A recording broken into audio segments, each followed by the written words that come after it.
And good evening, one and all. This is the X Zone. I am Rob McConnell. We're coming to you from our broadcast center and studios in Crystal Beach, Ontario, Canada. Now, if you'd like to send me an email, xzone@xzoneradiotv.com, on all social media sites, XZone Radio TV. For all the programming on the X Zone Broadcast Network, visit www.xzbn.net. And for the X Zone TV channel on Simul TV, www.simultv.com. My guest this hour, X Zone Nation, is Ken PFEIFER, and Ken is the State Director for Vermont and Rhode Island, plus the Assistant State Director for MUFON, New Jersey. For MUFON International, he is the Director for Portugal, Iraq, Iran, Jordan, Israel, China, Mongolia, and Brazil. He's the publisher and editor for worldufophotos.org, World UFO Photos and News.org, and he is a former Air Force Desert Storm veteran and private pilot. He's investigated over 1,100 cases and 7 UFO sightings and a strange close encounter at Area 51. And like I said, for more information on Ken, his personal website is kenpfeiferdiscoveries.com. And Ken, welcome back to the X Zone. How are things in the world of UFOs? Pretty good. We're a little busy right now, getting a lot of photos, and I just wanted to say it's an honor to be on the X Zone. I appreciate you having me on. Yeah, we've been pretty busy. A lot of cases coming up. Seems that more people are prone to report these things. In the old days, people would think you were crazy if you said you saw a UFO, but it seems to be the in thing to do these days, especially today, and a lot more people's coming forward and telling us what they saw. Why do you think that is, Ken? Well, I believe possibly the news media. Maybe I think with this New York Times article last year about the Navy pilots seeing UFOs, and a lot of especially with the New York Times. I mean, that's a lot of credibility right there, and I think things like that is what may possibly be turning people around. Admitting that they've seen these things. All right, but what the New York Times, as well as the Navy, has never said is that it was a UFO of an extraterrestrial source. All they're saying it's an unidentified aerial phenomenon. So how do people make the leap from seeing something that they just don't understand what it is or they can't identify it to contacting MUFON, the Mutual UFO Network, and filing a UFO investigation request or report? Yeah. Well, I think just the fact that they're doing that, people are coming forward now and at least submitting reports of seeing strange things in the sky. I just think a lot more people are starting to come around and realize that there possibly is something out there that, of course, we don't know what it is, but I feel the military knows what it is. Right. I mean, there's thousands upon thousands of documented case files with the military that proves that these things are there. But once again, these things are there. Do we know what these things are? Well, in my eyes, they could only be alien craft, from other planets. I'm sure of that. Of course, I don't have any proof. I have a few sightings myself, and with the research and, and the materials and things that I've read, and also, with my worldufophotos.org website with thousands of photos on there. I mean, even if 1% of the photos on my 12,000 photo website is real, then, that's saying something.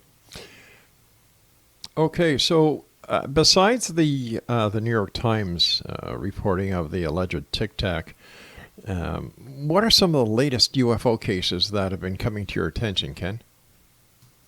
Well, we have. I have an article here from it's a Navy article, as a matter of fact, and there's a lot more cases coming out. But I just wanted to go over this one here that I have.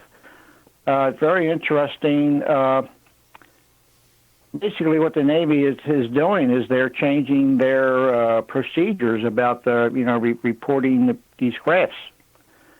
And let me bring that up here real quick. Oh, sure, Ken. The next donation, if you'd like to find out more about Ken and his photographs, here's a couple of websites: worldufophotos.org, World UFO Photos and News.org, Let me see. And then Ken's personal website is kenpfeiferdiscoveries.com. Do you have the article up yet, Ken? Yes. It says here, according to the Navy statement in Politico, of course, that's the magazine that reports a lot of things going on in Washington, D.C., it says here the new guidelines would formalize a process for reporting unusual findings like the sightings of unexplained aircraft. The Navy is updating and formalizing a process by which reports of any such suspected sightings can be made to authorities, says the statement. And it says a 2017 report from New York Times found that the Pentagon dedicated $22 million to an office called the Advanced Aerospace Threat Identification Program, and that investigates reports of unidentified flying objects. So the office was officially shut down in 2012. The New Yorker Times reported, but officials continue to investigate sightings while performing their other duties. And the topic studied by AATIP included invisible cloaking, wormholes, and the manipulation of extra dimensions. A Freedom of Information request later revealed that a retired Pentagon official who recently ran that office told Politico that personnel aren't encouraged to report sightings. If you are in a busy airport and see something, you are supposed to say something.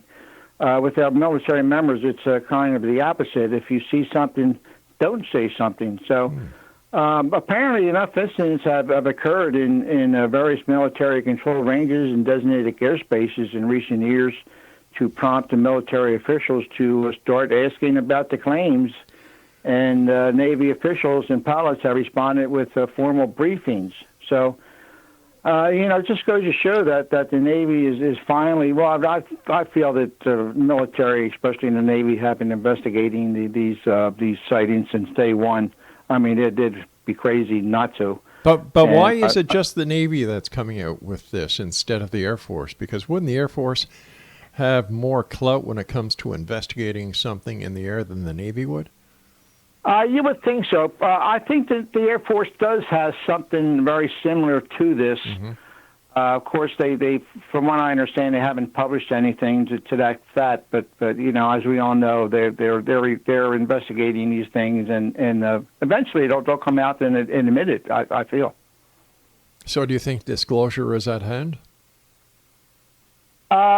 Yes, I hate to say it, quite frankly, and I've spoken about this before. I hope disclosure never happens because I don't think people will be able to handle disclosure. You hear about all these facts and statistics and polls and everything on the news and UFO organizations about people who believe in UFOs and. Quite frankly, I feel that the UFO community is a very small community. I would say maybe 1% of the population are people like myself who actually believe that these things exist. And, that's such a low. I mean, when disclosure comes out and the president apparently comes on and says, hey, guys, these things are flying around in our airspace and we can't do anything about it.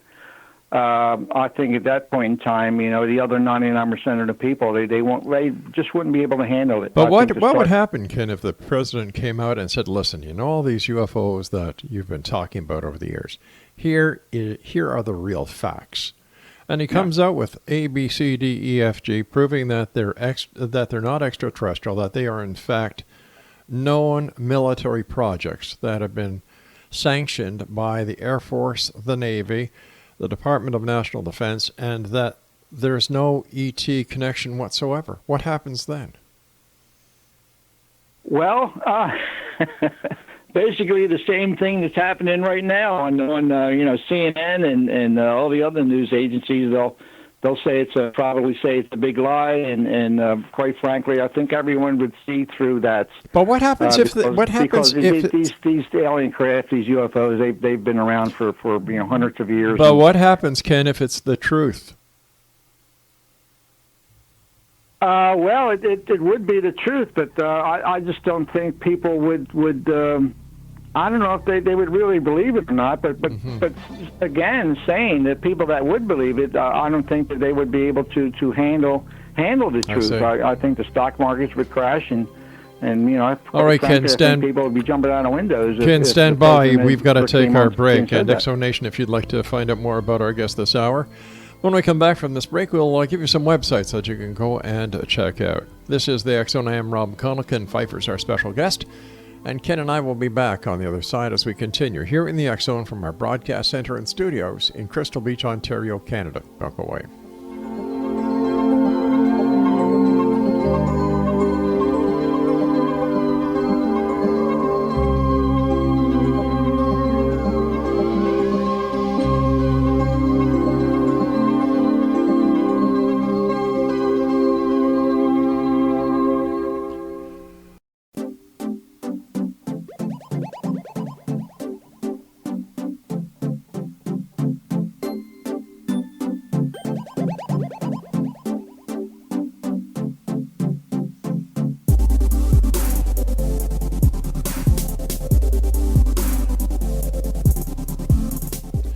All right, Exo Nation, Ken PFEIFER's our guest. Here's 3 websites: www.worldufophotos.org, then www.worldufophotosannews.org, and www.kenpfeiferdiscoveries.com.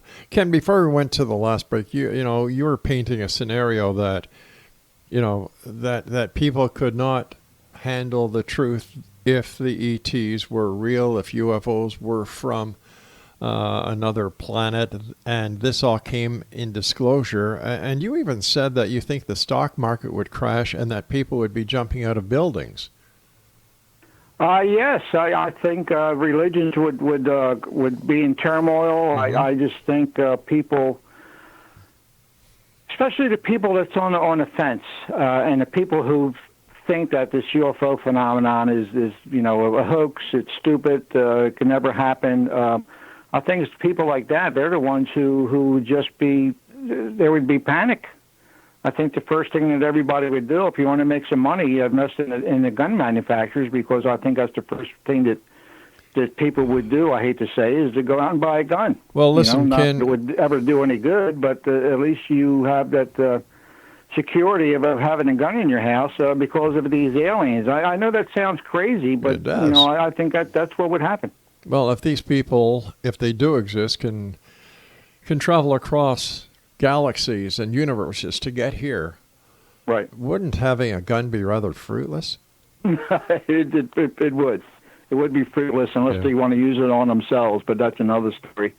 Do you really think? Do you really think? I feel. I think the people are so ignorant about the UFO phenomenon out there. They either don't watch the shows or they just don't want to know. I tell people I'm from MUFON, and I talk to many people, and I'll tell you what, 99 out of 100 people don't even know what MUFON is and what MUFON means.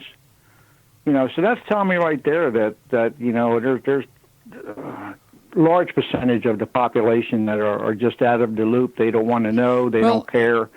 But when the news comes that these things are real, I think it would be. I don't want to be around when it happens. But Ken, don't you think that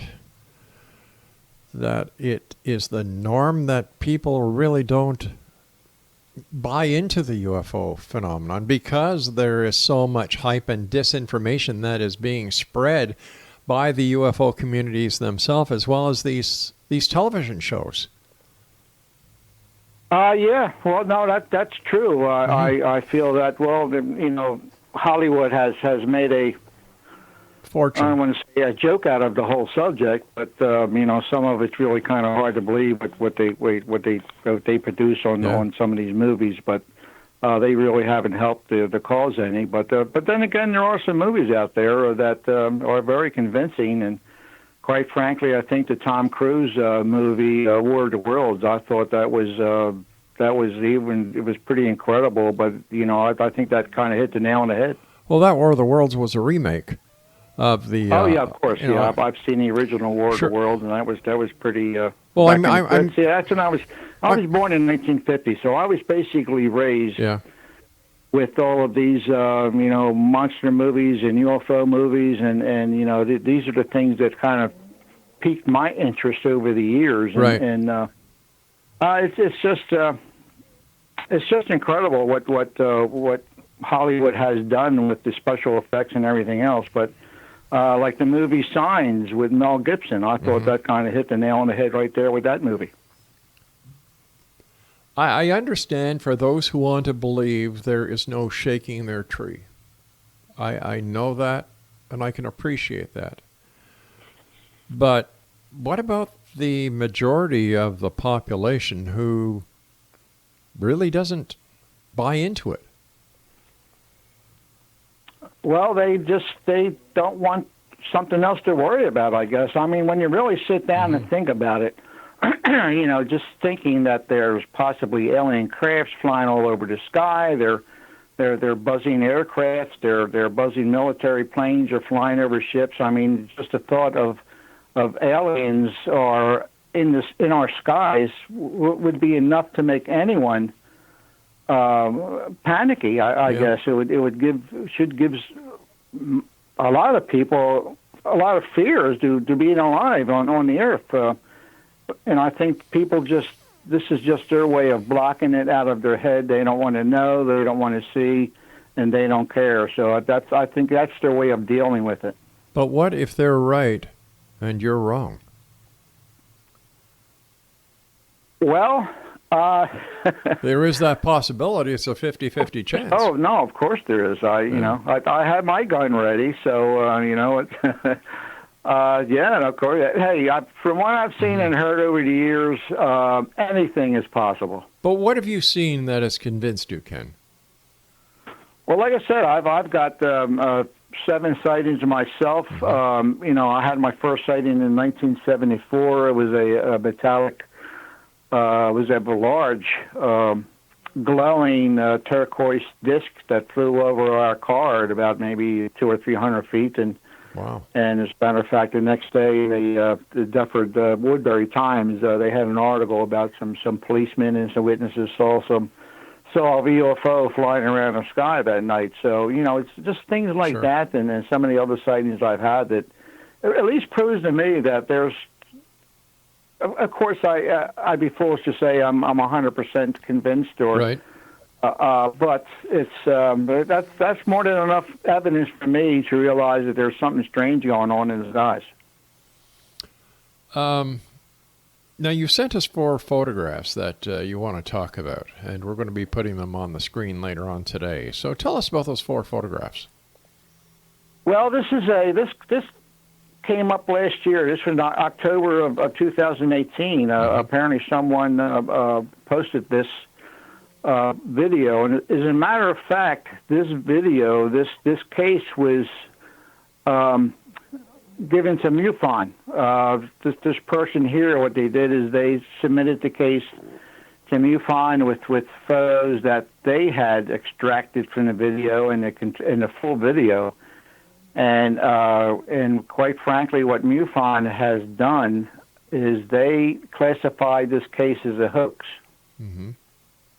Now, that's very interesting to me because the person that investigated the case emailed the witness, waited 10 days, didn't get any response from the witness, and then just classified it as a hoax, saying that the possibility that the sunlight bouncing off the craft didn't correlate with the shadows on the ground. Was a lot of BS was on this report, and without even getting this video analyzed. As a matter of fact, Mark D'Antonio, he's the photo analyst with MUFON. No mention of his name. If she were to properly investigate this case, he would have been involved. There would have been, evidence that this was a fake.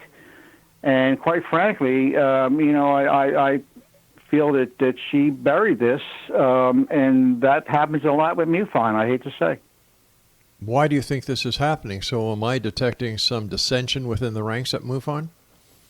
Well, I really don't know. I hope...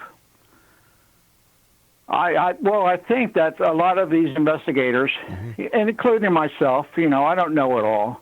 I've got 1,100 investigations, and quite frankly, most times, you're assuming that the witness actually did see a UFO. They did see these lights in the sky, and it would be very easy for me to call them liars and say that this is a hoax and this could not happen. But that's what's happening sometimes with a lot of cases that come across the boards there at MUFON, that a lot of these investigators are guessing what the witness saw, even though there's evidence that, Right. as a matter of fact, one case that I can remember, I investigate these cases. Anytime a case comes up, when I have the time, if it says hoax or it says IFO, identified flying objects, they're the cases I look at.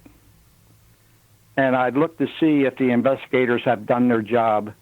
And quite frankly, many, many times they have not. Really? And I could see that the investigator is guessing that, the witness probably saw the ISS flying over, or the witness probably saw a high-flying military aircraft in the sky, or I guess the witness may have seen. It's guessing. And, I approach these cases from witnesses believing them. Of course, there's going to be hoaxes every once in a while. But let me ask you something here. Very low percentage of all right, Ken. hoaxes. Let me ask you something. We've got to take a commercial break here for the news. As a former police investigator, when we would go into an investigation, we would go in with an open mind. We wouldn't go into an investigation with a supposition of this person or that person did it. We would have to get the evidence to prove that this person did it. And by going in with a supposition that John Doe is the suspect, unless there's extenuating circumstantial evidence to lead the investigation that way, wouldn't that be tainting the investigation going in with a supposition? Think about that. We've got to take our break, and Exonation Ken PFEIFER is our special guest. WorldUFOPhotos.org, WorldUFOPhotosAndNews.org, and KenPFEIFERDiscoveries.com. This is the X Zone. I am Ralph McConnell. Ken PFEIFER and I return on the other side of this break after the news. Don't go away.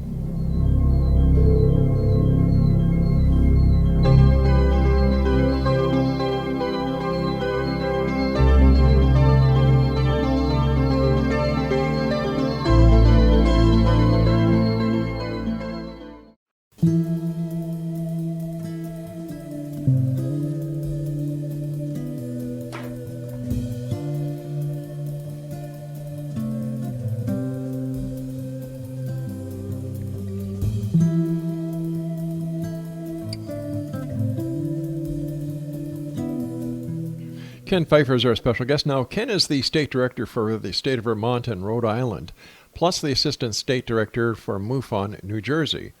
Ken is also the MUFON international director for Portugal, Iraq, Iran, Jordan, Israel, China, Mongolia, and Brazil. Now, Ken, before we went to the news, we were talking about, how you go in believing the witness who files the UFO report.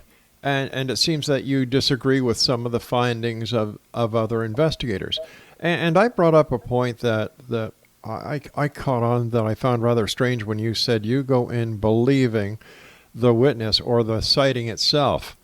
Doesn't that mean that you're going in with a tainted view of the investigation? And as an investigator, shouldn't you be neutral?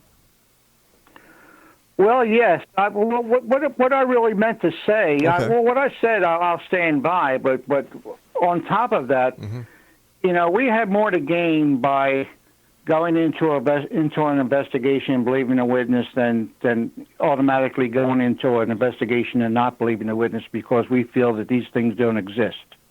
But wait a minute. Hold on like here. I said, we have more to gain by Ken, just hold on. believing the witness statement. Ken, hold on here. Yeah. Are you saying that MUFON goes into an investigation believing that UFOs don't exist? I think some of them do. All right, but that's not MUFON standard, or else it wouldn't make sense that it's not MUFON MUFON exists. standard Okay. for sure. I mean, MUFON is a great organization. I mean, they have case files galore. You know, they've been doing this for years. Sure. But then again, you know, we do get some debunkers in there, and we do get some people in there who, you know, if you give them 20 cases to investigate, 19 of them are identified flying objects. Okay, what is the procedure that is followed with MUFON when somebody files a report? For example, somebody listening tonight goes to go and have a coffee. They look up in the sky. They see something that they believe is an unknown flying object. They go to the MUFON website and they file a report online. What happens when that report is filed? What is the procedures followed? Well, what it boils down to is of course, whatever state it came from. Let's say it came from New Jersey. Right. Then that case file would be sent to me. And I would either take on the case myself, or I would assign it to the many investigators we have in New Jersey, and let them investigate it. Or if the case come from Canada, you know, we would send it to the MUFON would send it to the director of Canada there, and he would either investigate it or divvy it out to whatever investigators he has in Canada. So that's the first step. And next, when we get the report. What we do is we're hoping for a phone number, first of all. You know, we 9 times out of 10, we do get email addresses, we do get phone numbers, and the first thing we do is try to contact the witness by phone. And when we do get a witness on the phone, we basically we go over all of the questions that were on the form that he filled out. Make sure he filled in all the questions, and, you know, cross the T's, dotted the I's, and made sure we get all the information. And then, of course, we ask him what he saw, and if there was any additional information that maybe he forgot about and remembered, you know, we jot that down and add that to the witness statement. And at that point in time, you know, we tell the witness, I tell the witness, you know, hey, if I find out exactly what this was, I'll be sure to give you a call back and let you know. And what we do at that point is, it depends on what the witness saw. Now, if a witness saw a light at nighttime just flying across the sky, you know, chances are it's probably a satellite, but I'm not going to guess at that. I'm going to go to the satellite websites. N2YO is a good one. There's many websites we go to that tracks these satellites that can give us almost an exact time as to where this satellite flew over and when. But then again, if someone reports in the sky that this light up there in the atmosphere was moving in a zigzag direction, or was doing loops and crisscrosses and everything else, then, you know, we know that's not a satellite. Sure. So that alleviates even going to a satellite website to prove this. And, you know, how can we really say what this was? Now, in a case like that, after talking to the witness, you know, feeling if he's credible, you know, what he does, is he retired? Was he in the military? Was he a policeman? You kind of get a feel as to witness credibility, and you look at his statements, and you look at the the times, exact times, and you know, if a witness is very detailed, or you know, to what he put on the form, that then, you know, in a case like that, I could only say that this is an unknown. But we're not allowed to say alien craft or identify flying object, right, or IFO is identify flying object. That could be an airplane, that could be anything. But sure, we don't have any designation for, you know, the real thing. So the only thing that we could do is put down unknown. And all of these cases that are questionable, they all get classified as unknown. Okay, but earlier, I you know, when we were talking, you were saying that there are some investigators who, and you used the number, out of 20 files, they would classify 19 of these sightings as IFOs. Is this common? I wouldn't want to say common, but there are that to me that sends up red flags. If I was an investigator, if I was a MUFON investigator who investigated cases that our investigators investigated, then I would be looking at these cases. I would be looking, as a matter of fact, years ago, we had an investigator from New Jersey, and this person came on board, and she seemed to be very, very knowledgeable and very eager to want to investigate sightings, and that was the case with her. 20 cases investigated, and 19 of them are identified flying objects. So I started looking into her cases and realized that I don't even think this person is really investigating anything. She's basically reading the witness statement, and she's guessing that the witness saw a plane, the witness saw a meteor, saw a satellite in the sky, And at that point, as a matter of fact, what I did is I took over her cases and started to investigate them myself, called the witness, and come to find out that many witnesses that she claimed she called, no one was ever contacted. So, I felt that she was not doing her job, or the job she was doing was very poor. So eventually she was basically released from MUFON. Now, was she one of your investigators, one of the investigators under your jurisdiction as a state director?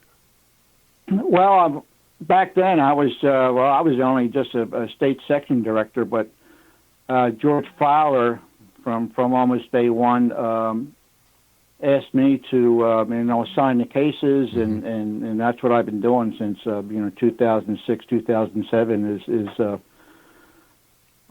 taking care of all that kind of business of assigning investigators and things like that. So this lady was one of your investigators that you reinvestigated her cases because, as I understand it, as the senior investigator responsible for other investigators, you found the investigation to be inadequate. Yes.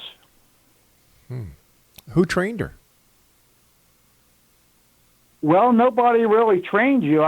They're supposed to be getting all this training from MUFON. Of course, a lot of things have changed in MUFON. I see.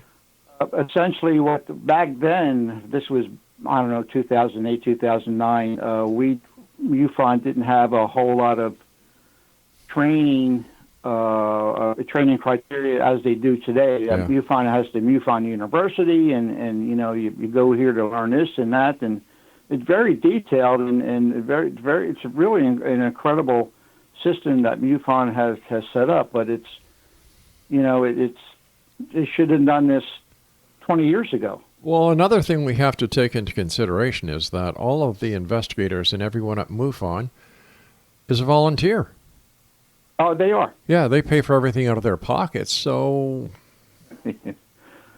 Yeah, it's trying to find a good investigator who really is to my level, that really believes in these things and know that they exist and want to know the truth. But they're hard to find. Everybody wants to be an investigator, but when the time comes down to investigate, I would say more than half of them won't even make that first phone call to a witness to ask them questions. I guess they're scared. I guess they feel this wasn't what they signed up for. But I would say 99% of our investigations are done over the phone. In my day of police work, investigations were done by door knocking. Of course. Yeah. Hey, Ken, stand again, by. Going back to we're volunteers, and we're not getting paid to travel 40 miles so someone can point up in the sky and say, yeah, that's where it was. All right, Ken, stand by, buddy. We've got to take our final break here. Exo Nation, Ken Pfeiffer's our guest this hour. And here's a couple of sites for Ken. WorldUFOPhotos.org, WorldUFOPhotosAndNews.org, and KenPfeifferDiscoveries.com. We'll be back as we wrap up this hour here in the X Zone with yours truly, Rob McConnell, from our broadcast center and studios in Crystal Beach, Ontario, on the other side of this break. I'll be back.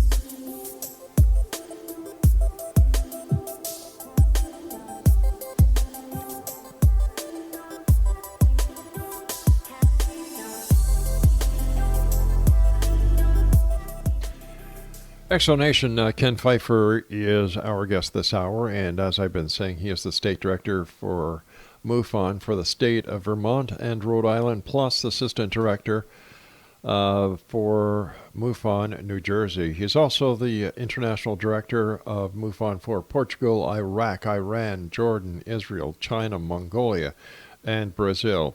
Ken, how did you become an international director, and how are the investigations that are given to you as the international director for these other countries? How are they investigated, and how do you monitor the investigations so far away?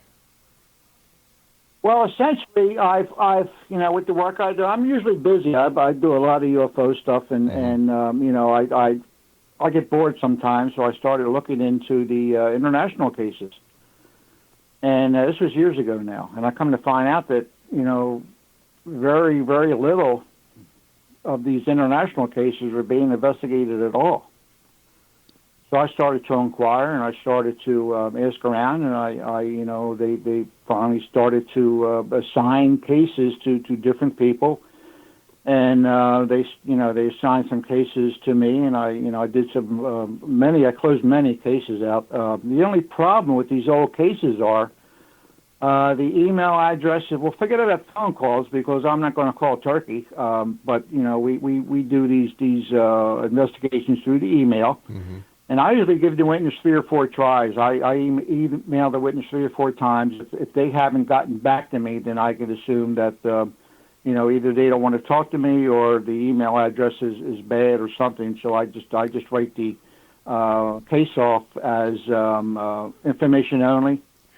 Because there's really nothing we can do with it. But the people that we do talk to, we go through the same process by email. It's a lot harder, and it's a lengthy process sometimes of asking additional questions and making sure they fill out their address, locations, and phone numbers, and emails, and their history, their education, when were they born, what do they do now, their health questions, things like that. Most of these people don't answer, so we have to get back to them and ask them in the email to fill out this information so we can at least report. We can fill out the form that they started to fill out. And it's the same process of we have different websites that we go to. We also go to different UFO organizations, like UFO Reporting Center, Peter Davenport. He's got a very good database. We go to different websites to see if any sightings were reported in that country, around that date. So we try to correlate some of these cases, and 9 times out of 10, we basically come up with, these cases are classified as unknown because we don't know. Like I said, I don't want to guess. Sure. What this witness saw. But the only bad part about that was, a lot of these cases went on for so long. They finally gave me Iran and Iraq, and most of the cases were from our soldiers who were on the front lines in Iraq, and some of these sightings are just incredible, things that they saw. Of course, all these soldiers know what drones look like, and they know what missiles look like, but, these are actual flying saucers that a lot of these soldiers claim to have seen. And but the only problem again is a lot of time these phone numbers and emails they don't exist anymore. So it's very rare. It's very rare that we can ever really contact these soldiers that were on the front line reporting all these things. So, but we're getting called out with the international. We've closed out, I personally have closed out a couple hundred of them myself. Most of them were because I couldn't contact the witness, so we had to close them out. But I do my due diligence and try to contact the witness by email 3 times. But we're starting to get caught up finally. It might take us another year, I think, to get finally caught up. And there's volunteers like myself that are actively helping you find out the truth about these cases. So it's fun to do. I live for this stuff. Do the descriptions of these unknown craft match the description of the crafts that are sighted in the U.S. and over Canada, or do different countries have different craft that are being reported to you? No, they're basically all the same triangles. Well, we have some cases going back 30, 40 years that are triangle cases, and if this, I doubt if we had experimental triangle craft back then 40 years ago, but this has proved to me that these things have been around for quite a long time. But no, everything is basically the same. There's nothing different about what they're seeing over in Europe than what we're seeing here in the States. What was your take on the storming of Area 51? That was a joke. I was mad at Jesse Ventura. He did a series. I don't know if you remember. I sure do. Yeah. Maybe 10 years ago. Yeah. Maybe longer than that. Where he did some pretty good investigative things on Plum Island and a lot of different. It was a good series, and he went to Area 51 and he was afraid to step over the line there in Area 51. And I emailed him, and I emailed a lot of people and told them, you guys bring down a camera crew, you bring down reporters, you guarantee to bail me out of jail, I'll step over the line at Area 51 just to see what's going to happen. But nobody took me up on it. But why would you want to break the law? Well, stepping over a line is not breaking the law. It's trespassing. It's trespassing. Sometimes you got to do something, things to get results, and I just think it would be one hell of an experience to do it. But trespassing is trespassing. Trespassing is breaking the law. So you would break the law for what? You're not going to see anything. You're not going to learn anything. So why would you want to do that? Doesn't that put the jeopardy and the credibility of other investigators under the public microscope? But then again, I think it's given these investigators a little kick in the ass, telling them that it can be done. You got to stand out on that ledge a little bit to find out the truth. You got to be a little bit daring. You got to be a little bit crazy. You got to be different than 99% of all the people to try to get to the truth. But that's not how a real investigator gets to the truth. And a real investigator doesn't break the rules. A real investigator doesn't break the law. Yeah, but then again, with the UFO community, if you want to put it like that, then a real investigator really doesn't get that much done. Then they're not real investigators, are they? I don't know.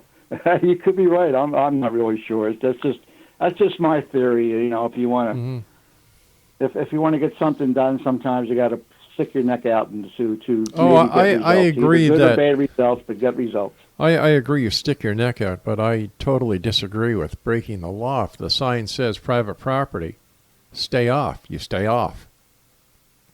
But then again, I think there's a little city in Arkansas that says spitting on the sidewalk will get you thrown in jail. So, some of these laws I know why they're there. But a government installation is a government installation. You're not breaking a municipal law. You're breaking a federal law. But it would be fun. Have you ever been arrested? No, never. So why would you want to taint your reputation just to grandstand a UFO investigation? Quite frankly, Bob, I really don't give a crap anymore. Why, Ken? You're a hardworking man, and to hear you say that you don't give a crap anymore, that worries me. Well, I'm just tired of all these investigations and everything else. Basically, just going nowhere. They sometimes I wonder why I even do this. Am I doing any good? I really can't answer that question. If I'm doing any good by doing what I do. Man, Ken, I'm sorry to hear that you sound so despondent, so negative about it. Because usually you're so upbeat. You're so by the book kind of guy. Yeah, well, a lot of things have happened with MUFON that like I said, I love the organization, and at least they're trying to do something. But the the politics in MUFON are staggering, and there's just a lot of things that MUFON has done in the past that I just haven't agreed for. You know, like Roger Marsh. I don't know if you know Roger Marsh. No, I don't. No. Yeah, well, he was he was with them forever. Was a journalist and wrote a book, and Roger did everything, and just one day they let him go, and you know, he was pretty despondent about that. But you know, if you get a chance, Google Roger Marsh, Roger Marsh, MUFON, and you know, he was one of the top picks there at MUFON, and they MUFON, like I said, I love them, but they've just done a lot of things that, quite frankly, I cannot agree with them. Ken, as time goes by so fast, whenever I'm talking to you, I want to thank you so much for joining us. Always good talking to you. And Ken, let's talk again, because like I said, I'm worried about you talking the way you're talking. And have you thought? No, we'll talk again, Ken. We'll talk again. Yeah, no, I appreciate it. You're a good friend there, Rob, and I you know, it's an honor to be on the X Zone, that's for sure. And I just appreciate you getting in touch with me. And yeah, we'll talk again, my friend. All right, Ken. Take care of yourself. Okay, buddy. Okay. Have a good weekend. Holiday, too. You too. Merry Christmas, Kenny. Okay, you too. Exonation. Ken PFEIFER has been my guest for this hour, and we'll be posting all the websites on how you can get a hold of Ken on his bio that we're going to be posting. We'll be back on the other side of this commercial break with the news as the X Zone continues right here from our broadcast center and studios in Crystal Beach, Ontario, Canada.